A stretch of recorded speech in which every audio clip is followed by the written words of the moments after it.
Blast संदर्भात बोलणार आहोत। दिल्लीमध्ये ब्लास्ट झाला आणि या ब्लास्टला जबाबदार असलेल्यांना आणि षडयंत्र रचणाऱ्यांना सोडणार नाही असा इशारा दिलाय पंतप्रधान नरेंद्र मोदी यांनी।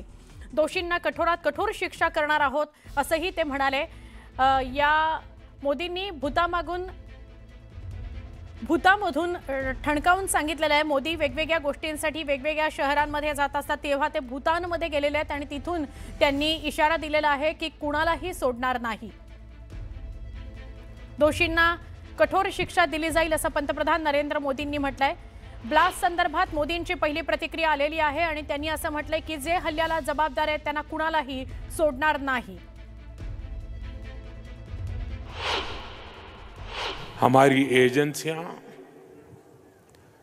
इस षड्यंत्र की तह तक जाएगी। इसके पीछे के षड्यंत्रकारियों को बख्शा नहीं जाएगा। All those responsible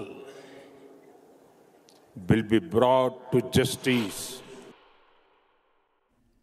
केंद्रीय गृहमंत्री अमित शहा यांच्या निवासस्थानी बैठक सुरू झालेली आहे। उच्चस्तरीय बैठक होती जी संपली आहे 11:30 वाजता। 11-11:30च्या दरम्यान ती सुरू होणार होती।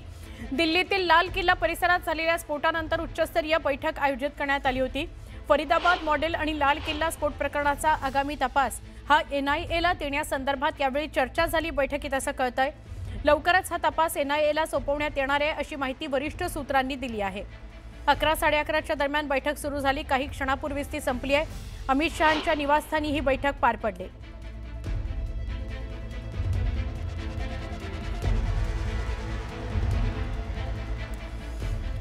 लाल किल्ला परिसरातील दिल्ली स्फोट प्रकरणाच्या तपासाला आता गती मिळाली आहे। तब्बल 500 पेक्षा जास्त अनुभवी अधिकारी आणि जवानांची संयुक्त टीम या तपासात गुंतली आहे। IB, NIA, NSG commandos, special cell आणि दिल्ली पोलीस यांचा या टीममध्ये समावेश आहे। तपास पथकांनी आतापर्यंत 1000हून अधिक CCTV फुटेज तपासलेली आहेत। स्फोटाच्या आधी आणि नंतर कारच्या हालचाली तसंच संशयितांच्या उपस्थितीचा मागोवा घेतला जातो आहे। आमचे प्रतिनिधी प्रशांत लीला रामदास यांच्याशी आपण अधिक बोलणार आहोत। प्रशांत, वेगवेगळ्या तपास यंत्रणा यामध्ये गुंतल्यात, पण अमित शहांच्या घरी जी बैठक झाली त्यात असं कळतंय की NIAकडे तपास सोपवला जाणार आहे, काय अधिक सांगाल? सुवर्ण बरोबर जवळपास 1.25 तास ही बैठक केंद्रीय गृहमंत्री अमित शहा यांच्या निवासस्थानी झाली।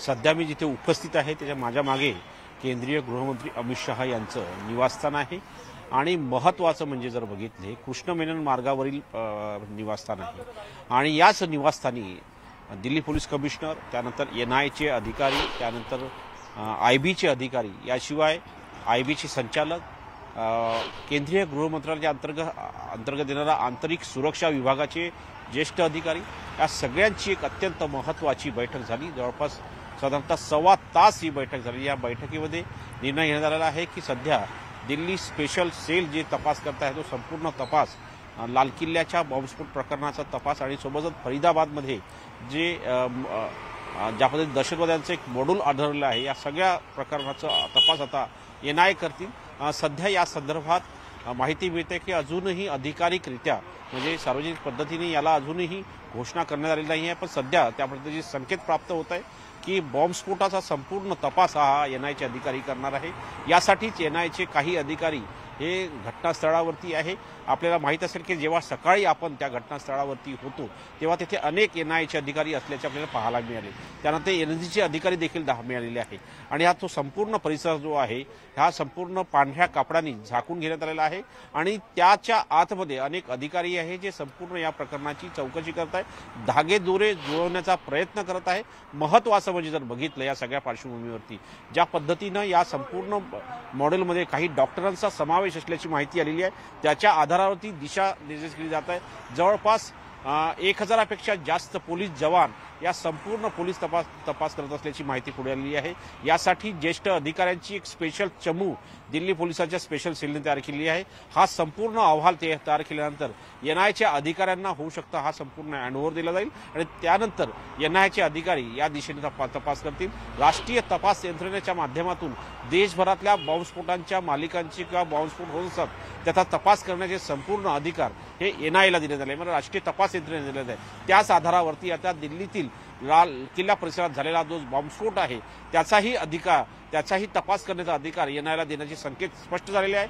महत्त्वाचं म्हणजे जर बघितलं यामध्ये अमोनियम नायट्रेटचा वापर करण्यात आलेला आहे आणि ज्या पद्धतीनं अमोनियम नायट्रेटचा हा फ्युअल ऑपरेशनच्या माध्यमातून करण्यात आलेला आहे, ज्यामध्ये तिथे कुठल्याही प्रकारचा गड्डा पडलेला, समजा एखादा बॉम्बस्फोट झाला तर तिथे मोठा गड्डा तयार होतो, पण हा जो स्फोट झाला आहे हा वरच्या दिशेने झाल्यामुळे तिथे स्फोट होऊ शकणार नाही असे संरक्षण तज्ज्ञ सांगतात किंवा या विषयातील तज्ज्ञ सांगत आहे। त्यामुळे आता या संपूर्ण नवीन प्रकाराचा हा जो पहिल्यांदा अशा प्रकारचा बॉम्बस्फोट देशात झालेला आहे त्याची कशा पद्धतीनं जुळवाजुळव केल्या गेली, कशा पद्धतीनं अमोनियम नायट्रेट आणलं गेलं आणि कशा पद्धतीने या सगळ्या घडामोडीला लेखाजोखा मांडला गेला आणि सगळ्यांची मास्टर माइंड कोण होतं याचा देखील तपास आता एनआय करणार आहे। नक्की नक्की धन्यवाद प्रशांत, आपण सविस्तर माहिती दिली त्याबद्दल।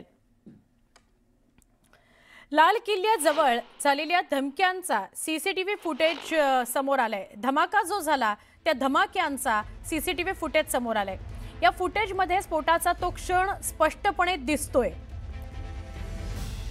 जोरदार आवाजासह परिसरात धूर आणि गोंधळ निर्माण झाला। धमाका झाल्याच्याच क्षणी शेजारील लाजपत राय मार्केटमध्ये लोकांमध्ये अफरातफर माजली। व्यापारी आणि नागरिक आपापली सुटका करून घेण्यासाठी धावताना बघायला मिळाले। सध्या पोलीस या फुटेजमधील धमक्यांपूर्वी म्हणजे धमाका जो झाला त्यापूर्वी आणि नंतरचे प्रत्येक सेकंद बारकाईने तपासतायत, जेणेकरून कारमध्ये स्फोट नेमका कधी आणि कसा झाला, त्यावेळी परिसरात कोण कोण उपस्थित होतं याचा उलगडा करू शकतील।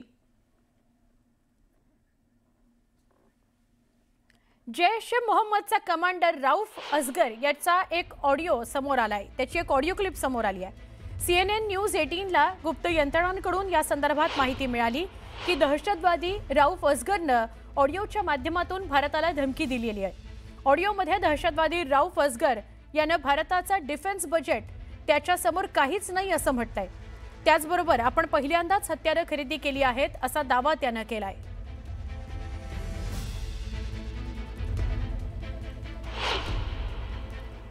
सोमवारी रात्री लाल किल्ला मेट्रो स्थानकाजवळ मोठा ब्लास्ट झाला, ज्याचा व्हिडिओ समोर आलाय। जेव्हा हा ब्लास्ट झाला त्यावेळी काही ब्लॉगर याच भागात व्हिडिओ तयार करत होते। यहाँ पर देख सकते हैं यावेळी त्यांच्या व्हिडिओमध्ये हा स्फोट रेकॉर्ड झाला। तो व्हिडिओ जीवाचा थरकाप उडवणार आहे। ब्लास्ट झाल्यानंतर मोठ्या प्रमाणात आवाज झाला तेव्हा लोकांच्या लक्षात आलं नाही की नेमका सीएनजीचा ब्लास्ट झालाय की बॉम्ब ब्लास्ट झालाय। पण या भीषण स्फोटामुळे परिसरातल्या अनेक गाड्यांचं नुकसान झालं, अनेक गाड्यांना आग लागल्या।